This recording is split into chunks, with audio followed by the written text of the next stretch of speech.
आइए दोस्तों जानते हैं टाउनशिप लेआउट के बारे में। ठीक है, टाउनशिप लेआउट सबसे पहले जानेंगे टाउनशिप कहते किसको है। टाउनशिप ऐसी जगह जहाँ पर रहने स्वस्थ फैमिली रहने का ढेर सारा सुविधा हो, जैसे कॉलेज हो, स्कूल हो, हॉस्पिटल हो, सड़क, रोड, नाला, पानी आदि जो सारा चीज़ होता है उसे टाउनशिप कहते हैं। थोड़ा टाउनशिप में लेआउट, ठीक है, वो लेआउट जो कहता है जैसे किसी भी चीज़ को ड्राइंग में जो लिखा रहता है उस चीज़ को अगर प्लॉट पे जब उतारा जाता है उसको बोला जाता है लेआउट। जो ड्राइंग होता है उस चीज़ को एग्जीक्यूट करना प्लॉट पे।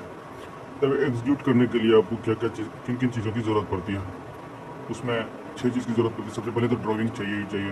ड्राइंग का मेजरमेंट टेप जिससे हम मेजर कर सकें, थ्रेड, धागा, नेल चाहिए, कांटी गाड़ने के लिए, हैमर, हथौड़ा जो उसको गाड़ने के लिए, और पेंट और लाइन, चुना या पेंट से इन चीज़ों की ज़रूरत पड़ती है लेआउट करने के लिए। लेआउट में सबसे पहले किसी 2 पॉइंट को लेंगे, सॉरी उससे पहले जो है आपको साइड क्लीनिंग जो करना होगा, साइड क्लीनिंग मतलब जो साफ सफाई करना होगा, उसमें कलर डिस्टेंस सीधा रहेगा।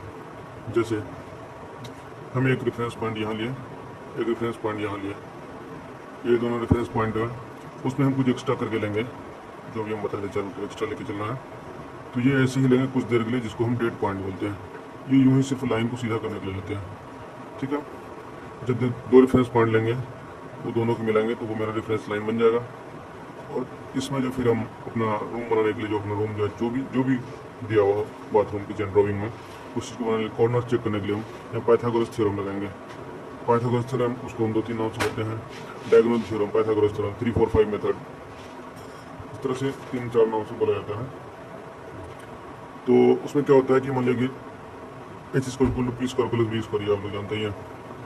तो उसमें हम जो ये मान लीजिए अगर मेरा बेस है ये परपेंडिकुलर है और ये मेरा हाइपोटेनस हो गया, उसी तरह से जब हम दूसरे को फिर बेस मानेंगे तो उस तरह से मेरा ये हाइपोटेनस रहेगा।